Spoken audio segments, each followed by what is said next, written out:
हमारे देश में संगमों की बड़ी महिमा, बड़ा महत्व रहा है।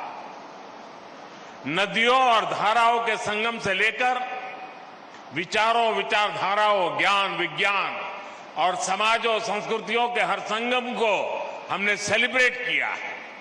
ये सेलिब्रेशन वास्तव में भारत की विविधताओं और विशेषताओं का सेलिब्रेशन है और इसलिए काशिल तमिल संगमम अपने आप में विशेष है, अद्वितीय है।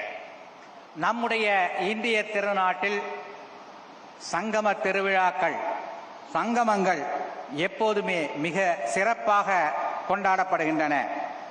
அது நதிகளின் சங்கமமாக இருக்கட்டும், கொள்கைகள் எண்ணங்களின் சங்கமமாக இருக்கட்டும், ஞானம் விஞ்ஞானம் போன்றவற்றின் சங்கமமாக இருக்கட்டும், சமூகம் கலாச்சாரம் இவற்றின் சங்கமமாக இருக்கட்டும், சங்கமம் ஒவ்வொன்றையும் நாம் ஒரு விழாவாக கொண்டாடி வருகிறோம். இந்த நாடு பல வேற்றுமைகள், சிறப்புகள் கொண்ட ஒரு நாடு. அதை கொண்டாடவே இப்படிப்பட்ட ஒரு சங்கம திருவிழா, காசி தமிழ் சங்கமம் தன்னுடைய இந்த விளையாட்டு விழா நிகழ்ச்சிகளிலே ஒரு தனித்துவம், சிறப்பு கொண்டிருக்கிறது. आज हमारे सामने एक और पूरे भारत को अपने आप में समेटे हमारी सांस्कृतिक राजधानी काशी है, तो दूसरी ओर भारत की प्राचीनता और गौरव का केंद्र हमारा तमिलनाडु और तमिल संस्कृति है। ये संगम भी गंगा यमुना के संगम जितना ही पवित्र है। ये गंगा यमुना जितनी ही अनंत संभावनाओं और सामर्थ्य को समेटे हुए है। காசி என்ற இந்த திருநகரம் பழமை வாய்ந்தது, சிறப்பு வாய்ந்தது. அதைப் போலவே தமிழ்நாடும் பழமை வாய்ந்தது, கலாச்சார பெருமை வாய்ந்தது. இந்த இரண்டு நகரங்களின் சங்கமம் இங்கே இந்த நிகழ்ச்சியின் மூலமாக, இந்த ஒரு மாத கால நிகழ்ச்சியின் மூலமாக நடக்கவிருக்கிறது. मैं काशी और तमिलनाडु के सभी लोगों का इस आयोजन के लिए हार्दिक बधाई देता हूं। मैं देश के शिक्षा मंत्रालय और उत्तर प्रदेश सरकार को भी शुभकामनाएं देता हूं, जिन्होंने एक माह के इस व्यापक कार्यक्रम को साकार किया है। इसमें बीएचयू और आईआईटी मद्रास जैसे महत्वपूर्ण शिक्षा संस्थान भी सहयोग कर रहे हैं।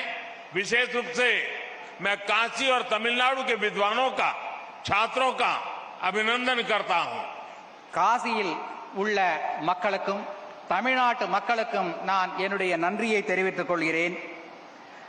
நாட்டின் கல்வி அமைச்சகம், உத்தரப்பிரதேசத்தின் மாநில அரசு இரண்டும் இணைந்து இந்த விழாவுக்கான ஏற்பாடுகளை செய்திருக்கிறது. பனாரஸ் இந்து யூனிவர்சிட்டி, ஐஐடி மெட்ராஸ் இரண்டும் இணைந்து ஏற்பாடுகளை கவனித்திருக்கிறது. குறிப்பாக தமிழ்நாட்டின் வித்வான்களுக்கு நான் என்னுடைய நன்றியை தெரிவித்துக் கொள்கிறேன். साथियों, हमारे यहां ऋषियों ने कहा है, एको अहम बहुश्याम, अर्थात एक ही चेतना अलग अलग रूपों में प्रकट होती है। काशी और तमिलनाडु के कॉन्टेक्स्ट में इस फिलॉसफी को हम साक्षात देख सकते हैं. நண்பர்களே, நம் நாட்டில் ஒரு கொள்கை உள்ளது. ஏகோ அகம் பகுஷ்யாம் என்பது அந்த கொள்கை. அதாவது ஒரே உண்மை, ஆனால் அது பல ரூபங்களில் வெளிப்படுகிறது என்பதாகும். காசியும் தமிழ்நாடும் இந்த விஷயத்தில் ஒன்றிணைந்து இருக்கிறது என்பது என்னுடைய எண்ணம். काशी और तमिलनाडु दोनों ही संस्कृति और सभ्यता के टाइमलेस सेंटर्स हैं। दोनों क्षेत्र संस्कृत और तमिल जैसी विश्व की सबसे प्राचीन भाषाओं के केंद्र है। काशी में बाबा विश्वनाथ है, तो तमिलनाडु में भगवान रामेश्वरम का आशीर्वाद है। काशी और तमिलनाडु दोनों शिवमय है, दोनों शक्तिमय है। एक स्वयं में काशी है, तो तमिलनाडु में दक्षिण काशी है। काशी कांची के रूप में दोनों की सप्तपुरियों में अपनी महत्ता है। காசியும் தமிழ்நாடும் இரண்டுமே தன்னுடைய கலாச்சாரத்தில் சிறந்து விளங்குகிறது. இரண்டு இடங்களும் வடமொழி சமஸ்கிருதம் தமிழ் இரண்டு மொழிகளிலும் சிறந்து விளங்குகிறது. காசியினுடைய பாபா விஸ்வநாத்தும் ராமேஸ்வரத்தினுடைய ராமேஸ்வரரும் பெருமை சேர்க்கிறார்கள். காசி தமிழ்நாடு இரண்டும் சிவமயமானது, சக்திமயமானது. காசி தமிழ்நாடு இரண்டும் திருக்கோயில்களுக்கு பிரபலமானது. தமிழகத்திலே காசி தென்காசி என்ற ஊர் பிரபலமானது. காசி காஞ்சி இந்த இரண்டு நகரங்களும் 7 முக்கியமான நகரங்களில் ஒன்றானவை. काशी और तमिलनाडु दोनों संगीत, साहित्य और कला के अद्भुत स्रोत भी हैं। काशी का तबला और तमिलनाडु का तन्नुमाई। काशी में बनारसी साड़ी मिलेगी तो तमिलनाडु का कांजीवरम सिल्क पूरी दुनिया में फेमस है। காசி தமிழ்நாடு இரண்டுமே கலை, கலாச்சாரம், தங்களுடைய பண்பாடு ஆகியவற்றில் சிறந்து விளங்குகின்றன. காசியிலே தபேலா என்றால் தமிழகத்திலே தன்னுமை சிறந்து விளங்குகிறது. காசியிலே காசிப்பட்டு சிறந்தது என்றால் தமிழகத்திலே காஞ்சிப்பட்டு சிறந்து விளங்குகிறது. दोनों भारतीय अध्यात्म के सबसे महान आचार्यों की जन्मभूमि और कर्मभूमि है। काशी भक्त तुलसी की धरती तो तमिलनाडु संत तिरुवल्लुवर की भक्ति भूमि। आप जीवन के हर क्षेत्र में, लाइफ के हर डायमेंशन में काशी और तमिलनाडु के अलग अलग रंगों में इस एक जैसी ऊर्जा के दर्शन कर सकते हैं। காஞ்சியும் தமிழ்நாடும் பல்வேறு தலைவர்கள், யுக புருஷர்களின் ஜென்மபூமி. காசியிலே துளசிதாசர் பிறந்தார் என்றால் தமிழகத்திலே திருவள்ளுவர் பிறந்து தமிழின் பெருமையை வளப்படுத்தி இருக்கிறார். உங்களுடைய வாழ்க்கையில் பல்வேறு வகையான தத்துவங்களை இந்த காசியும் தமிழ்நாடும் அளிக்க வல்லது என்பதை நான் சொல்ல விரும்புகிறேன். आज भी तमिल विवाह परंपरा में काशी यात्रा का जिक्र होता है, यानी तमिल युवाओं के जीवन की नई यात्रा से काशी यात्रा को जोड़ा जाता है। ये है तमिल दिलों में काशी के लिए अविनाशी प्रेम, जो न अतीत में कभी मिटा न भविष्य में कभी मिटेगा। यही एक भारत श्रेष्ठ भारत की वो परंपरा है जिसे हमारे पूर्वजों ने जिया था, और आज ये काशी तमिल संगमम फिर से उसके गौरव को आगे बढ़ा रहा है। தமிழகத்தின் திருமணங்களிலே காசி யாத்திரை என்று ஒரு நிகழ்ச்சி உண்டு. தன்னுடைய வாழ்க்கையின் ஒரு புதிய அத்தியாயத்தை தொடங்கும் முன்னர் திருமணத்தின் மணமகன் காசி யாத்திரை செல்வதாக அங்கே ஒரு வழக்கம் உண்டு. இவ்வாறு காசிக்கும் தமிழ்நாட்டிற்கும் இடையே ஒரு நீண்ட பந்தம் நெடுங்காலமாக இருந்து வருகிறது. साथियों, काशी के निर्माण में, काशी के विकास में भी तमिलनाडु ने अभूतपूर्व योगदान दिया है। तमिलनाडु में जन्मे डॉक्टर सर्वपल्ली राधाकृष्णन बीएचयू के पूर्व कुलपति थे। उनके योगदान को आज भी बीएचयू याद करता है। श्री राजेश्वर शास्त्री जैसे तमिल मूल के प्रसिद्ध वैदिक विद्वान काशी में रहे। उन्होंने रामघाट पर सांगवेद विद्यालय की स्थापना की। ऐसे ही पट्टाभिराम शास्त्री जी, जो कि हनुमान घाट में रहते थे, उन्हें भी काशी के लोग याद करते हैं। காசியை நிர்மாணித்ததில், காசியின் வளர்ச்சியில் தமிழர்களின் பங்கு பல உள்ளது. எடுத்துக்காட்டாக சர்வப்பள்ளி ராதாகிருஷ்ணன் அவர்கள் பனாரஸ் இந்து யூனிவர்சிட்டியின் வளர்ச்சிக்கு பெரும் பங்காற்றியுள்ளார். இதனை இன்றும் பனாரஸ் இந்து யூனிவர்சிட்டி நினைத்து பார்க்கிறது. இவர் மட்டுமல்ல, ராஜேஸ்வர் சாஸ்திரி என்பவர் ராம்காட் பகுதியில் ஒரு சாமவேத பாடசாலை நிறுவி இங்கே வேதம் வளர துணை புரிந்திருக்கிறார். மேலும் பட்டாபிராம் சாஸ்திரி என்பவர் ஹனுமான்காட் பகுதியில் வாழ்ந்து அங்கே ஒரு திருக்கோவிலையும் நிர்மாணித்திருக்கிறார். आप काशी भ्रमण करेंगे तो देखेंगे कि हरिश्चंद्र घाट पर काशी काम कोटीश्वर पंचायतन मंदिर है, जो कि एक तमिलियन मंदिर है. केदार घाट पर भी 200 वर्ष पुराना कुमार स्वामी मठ है तथा मार्कंडेय आश्रम है. यहां हनुमान घाट और केदार घाट के आसपास बड़ी संख्या में तमिलनाडु के लोग रहते हैं, जिन्होंने पीढ़ियों से काशी के लिए अभूतपूर्व योगदान दिए हैं. இங்கே நீங்கள் காசி நகரை சுற்றி பார்க்கவிருக்கிறீர்கள். ஹரிச்சந்திர காட் என்கின்ற அந்த படித்துறைக்கு அருகிலே காசி காமகோட்டீஸ்வர் பஞ்சாயத்தன் திருக்கோயில் அமைந்திருக்கிறது. அதனை பார்ப்பீர்கள். இது தமிழ்நாட்டின் ஒரு பண்பாட்டை காட்டுகின்ற ஒரு கோயில். அதுபோலவே கேதார் காட் பகுதியில் 200 வருட பழமையான குமாரசாமி மடமும் மார்க்கண்டேய ஆசிரமும் இருக்கிறது. ஹனுமான் காட் பகுதியில் தமிழ்நாட்டை சேர்ந்த பலர் வசிக்கிறார்கள். இவற்றையெல்லாம் நீங்கள் இந்த காசியை சுற்றி பார்க்கும் போது பார்ப்பீர்கள். तमिलनाडु की एक और महान विभूति, महान कवि श्री सुब्रमण्यम भारती जी, जो कि महान स्वतंत्रता सेनानी भी थे, वो भी कितने समय तक काशी में रहे. यही मिशन कॉलेज और जयनारायण कॉलेज में उन्होंने पढ़ाई की थी. काशी से वो ऐसे जुड़े कि काशी उनका हिस्सा बन गई. कहते हैं कि अपनी पॉपुलर मूछें भी उन्होंने यही रखी थी.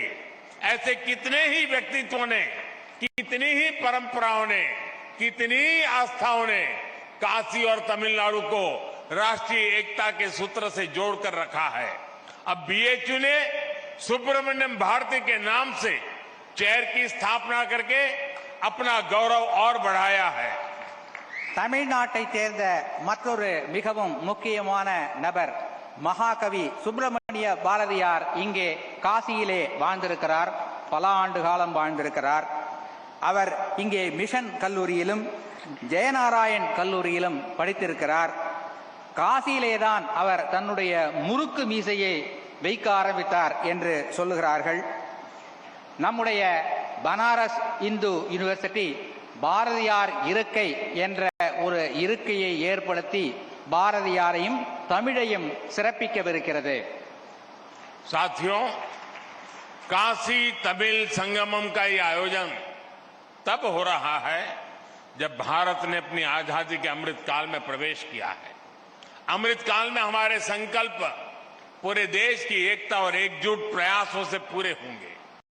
भारत वो राष्ट्र है जिसने हजारों वर्षों से संभो मनासी जानताम के मंत्र से एक दूसरे के मनों को जानते हुए, सम्मान करते हुए स्वाभाविक सांस्कृतिक एकता को जिया है.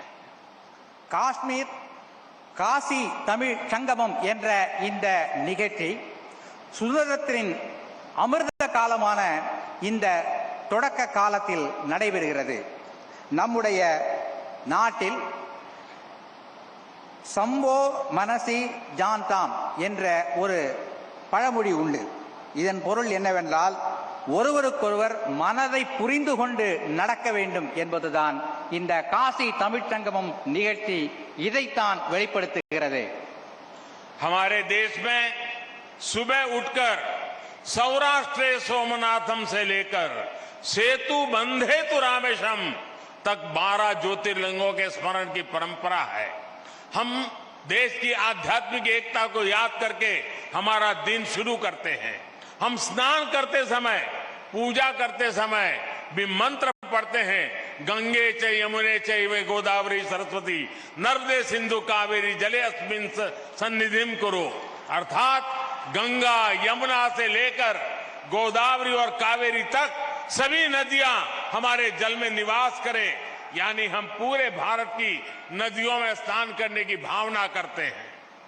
நாம் காலையில் எழுந்ததும் சொல்லுகின்ற ஒரு மந்திர ஸ்லோகம் என்னவென்றால், சௌராஷ்டிரே சோமநாதம் என்பதிலிருந்து தொடங்கி சேதுபந்தேது ராமேஸ்வர் என்ற அந்த 12 ஜோதிர்லிங்கங்களை பற்றி நாம் சொல்லி அவற்றை மனதிலே நினைத்து நம்முடைய நாளை தொடங்குகிறோம்.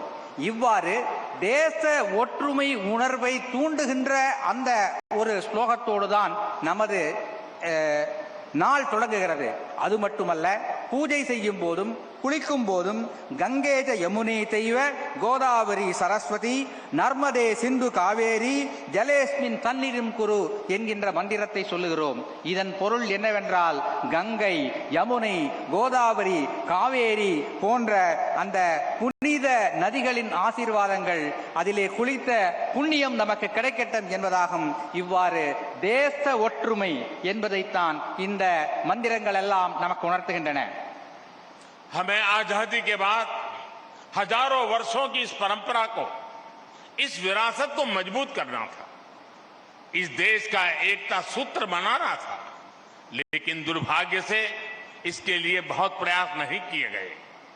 काशी तमिल संगमम आज इस संकल्प के लिए एक प्लेटफॉर्म बनेगा. ये हमें हमारे इस कर्तव्यों का बोध कराएगा और राष्ट्रीय एकता को मजबूत करने के लिए ऊर्जा देगा.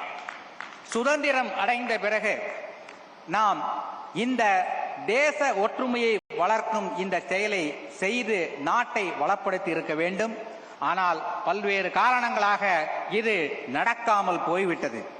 இப்போது இந்த காசி தமிழ்ச்சங்கமம் என்ற இந்த போன்ற நிகழ்ச்சிகளின் மூலம் தேச ஒற்றுமையை வளர்க்கின்ற பணியை நாம் செய்யவிருக்கிறோம். साथियों, भारत का स्वरूप क्या है, शरीर क्या है, ये विष्णु पुराण का एक श्लोक हमें बताता है, जो कहता है, उत्तरम यत् समुद्रस्य हिमाद्रश्चैव दक्षिणम वर्षम तद भारतम नाम भारतीयत्र संतति. अर्थात भारत वो जो हिमालय से हिंद महासागर तक की सभी विविधताओं और विशेषताओं को समेटे हुए हैं और उसकी हर संतान भारतीय है. நம்முடைய நாடு என்றால் என்ன, இதனுடைய இந்த பரப்பு, உடல், சரீரம் என்பது என்ன என்பதை பற்றி விஷ்ணு புராணத்தில் ஒரு ஸ்லோகம் உள்ளது. இந்த ஸ்லோகம் சொல்கின்ற கருத்து என்னவென்றால், வடக்கே இமாலயத்திலிருந்து தெற்கிலே குமரி வரை இந்த நாடு நம்முடைய ஒற்றுமைகள், வேற்றுமைகள் இவற்றோடு பலமாக விளங்குகின்ற ஒரு நாடு என்று சொல்லுகிறது. भारत की इन जड़ों को, इन रूट्स को अगर हमें अनुभव करना है तो हम देख सकते हैं कि उत्तर और दक्षिण हजारों किलोमीटर दूर होते हुए भी कितने करीब है. संगम तमिल साहित्य में हजारों मील दूर बहती गंगा का गौरवगान किया गया था. तमिल ग्रंथ कलितोगे में वाराणसी के लोगों की प्रशंसा की गई है. हमारे पूर्वजों ने तिरुपुगल के जरिए भगवान मुरुगा और काशी की महिमा एक साथ गाई थी. दक्षिण का काशी कहे जाने वाले तेन काशी की स्थापना की थी. இந்திய திருநாட்டின் இந்த மூலங்களை, வேர்களை நாம் பாதுகாக்க வேண்டும். இந்த போன்ற சங்கமம் நிகழ்ச்சிகளால் தான் இதனை பாதுகாக்க முடியும். தமிழின் சங்க இலக்கியத்தில் பல்வேறு காசியை பற்றிய செய்திகள் கிடைக்கின்றன. கலித்தொகையில் செய்திகள் கிடைக்கின்றன. திருப்புகழில் காசியை பற்றியும் முருகனை பற்றியும் பாடப்பட்ட பாடல்கள் கிடைக்கின்றன. தமிழகத்திலே தென்காசி என்ற ஒரு ஊர் இருக்கிறது என்பது உங்களுக்கெல்லாம் தெரியும். साथियों, ये भौतिक दूरियां और ये भाषा भेद को तोड़ने वाला अपनत्व ही था जो स्वामी कुमार गुरु पर तमिलनाडु से काशी आए और इसे अपनी कर्मभूमि बनाया था. धर्मापुरम आदिनम के स्वामी कुमार गुरु पर ने यहां केदार घाट पर केदारेश्वर मंदिर का निर्माण कराया था. बाद में उनके शिष्यों ने तंजावुर जिले में कावेरी नदी के किनारे काशी विश्वनाथ मंदिर की स्थापना की थी. பரப்பளவின் அடிப்படையிலான இந்த தூரம் எப்படி குறுகிவிட்டது என்பதை இங்கே பார்க்கிறீர்கள் அல்லவா? இத்தகைய ஒரு எண்ணத்தை குமரகுருபர சுவாமிகள் காட்டியுள்ளார். அவர் தமிழகத்திலிருந்து இங்கே வந்து கேதார்காட் பகுதியில் ஒரு மடத்தை நிறுவி தமிழையும் பாரதத்தின் ஒற்றுமையையும் நிலைநாட்டினார். பிறகு தமிழ்நாட்டிற்கு சென்று தஞ்சாவூர் மாவட்டத்தில் காசி விஸ்வநாதர் கோயில் ஒன்றையும் நிர்மாணித்தார். मनोन्मणियम सुंदर नार जी ने तमिलनाडु के राज्य गीत तमिल ताई वार्तु को लिखा है. कहा जाता है कि उनके गुरु कोडगा नल्लूर सुंदर स्वामीगल जी ने काशी के मणिकर्णिका घाट पर काफी समय बिताया था.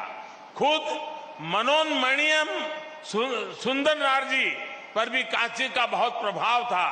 तमिलनाडु में जन्म लेने वाले रामानुजाचार्य जैसे संत भी हजारों मील चलकर काशी से कश्मीर तक की यात्रा करते थे. आज भी उनके ज्ञान को प्रमाण माना जाता है. மனோன்மணியம் சுந்தரனார் அவருடைய குருநாதர். மனோன்மணியம் சுந்தரனார் தமிழ்த்தாய் வாழ்த்தினை எழுதியவர். அவருடைய குருநாதர் கோடகநல்லூர் சுந்தர சுவாமிகள் என்று அழைக்கப்படுபவர். இங்கே மணிகர்ணிகா காட் என்கின்ற அந்த படித்துறை அருகிலே வந்து சில காலம் வாழ்ந்து அங்கே ஒரு திருக்கோயிலையும் அமைத்திருக்கிறார்.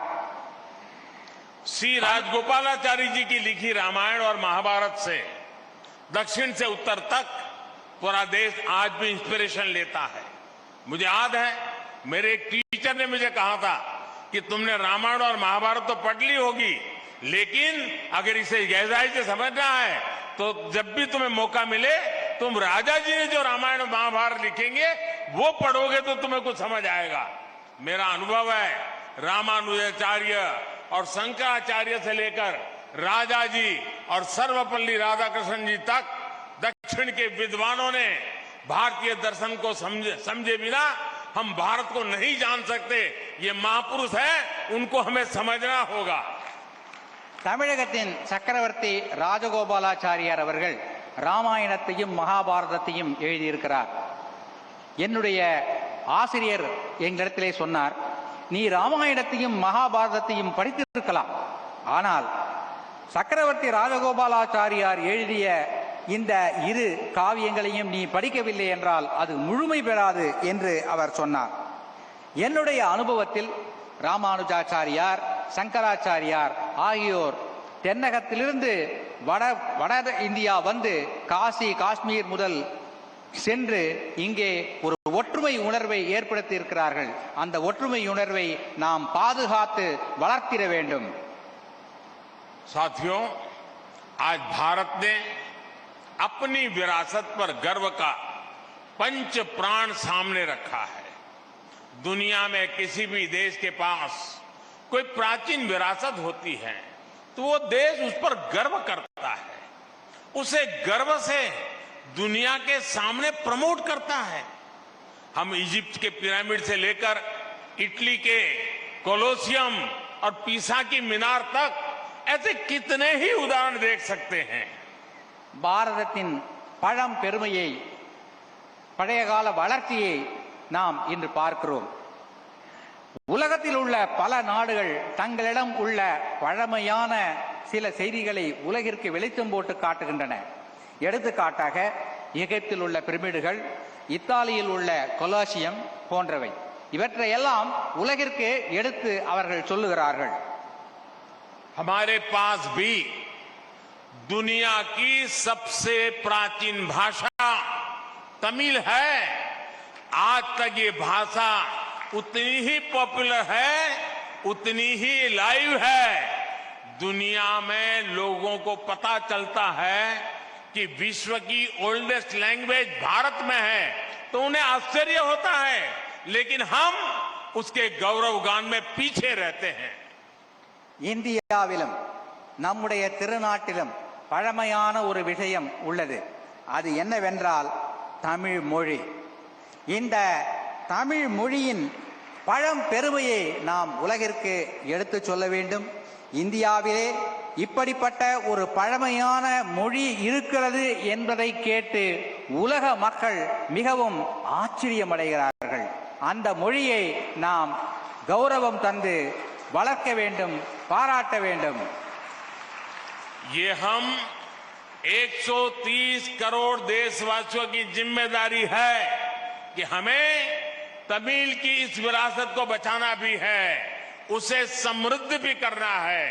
अगर हम तमिल को भुलाएंगे तो भी देश का नुकसान होगा और तमिल को बंधनों में बांध कर रखेंगे तो भी इसका नुकसान है. हमें याद रखना है, हम भाषा भेद को दूर करें, भावनात्मक एकता कायम करें. இந்திய திருநாட்டின் 130 கோடி மக்களின் கடமை தமிழ் மொழியை காக்க வேண்டும். நாம் தமிழ் மொழியை காக்க தவறினால் நம் நாட்டிற்கு நஷ்டம் ஏற்படும். அவ்வாறு தமிழ் மொழியை காக்க தவறினால் தமிழ் மொழிக்கும் நஷ்டம் ஏற்படும். எனவே நம் இடையே உள்ள மொழி பேதங்களை எல்லாம் தவிர்த்து தமிழ் மொழி போன்ற பழமையான மொழியை நாம் பாதுகாத்து வளர்த்திட வேண்டும். साथियों, काशी तमिल संगमम मैं मानता हूं ये शब्दों से ज्यादा अनुभव का विषय है. अपनी इस काशी यात्रा के दौरान आप उनकी मेमोरी से जुड़ने वाले हैं तो आपके जीवन की पूंजी बन जाएंगे. मेरे काशीवासी आपके सत्कार में कोई कमी नहीं छोड़ेंगे. நண்பர்களே, இந்த காசி தமிழ்ச்சங்கம் என்பது நான் நினைக்கிறேன் வார்த்தைகளால் சொல்லிவிட முடியாத ஒரு அனுபவமாக உங்களுக்கு இருக்கும். இந்த அனுபவங்களையும் நினைவுகளையும் சுமந்து கொண்டு நீங்கள் உங்களுடைய ஊருக்கு திரும்பிச் செல்வீர்கள் என்று நான் உறுதியாக நம்புகிறேன்.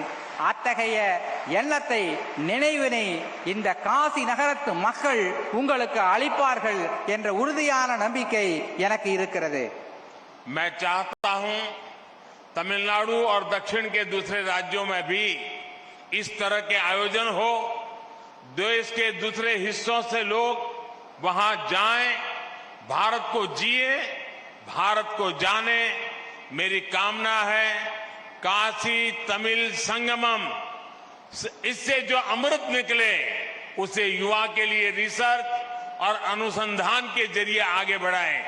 ये बीज आगे राष्ट्रीय एकता का वटवृक्ष बने. राष्ट्रहित ही हमारा हित है. नट नलने नमद नलन, ये मंत्र हमारे देशवासी का जीवन मंत्र बनना चाहिए. इसी भावना के साथ आप सभी को एक बार फिर ढेरों शुभकामनाएं.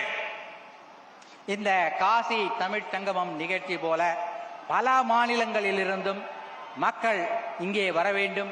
இங்கிருந்தும் தமிழ்நாட்டிற்கு பிற மாநிலங்களுக்கு மக்கள் செல்ல வேண்டும். ஒற்றுமை உணர்வு வளர வேண்டும்.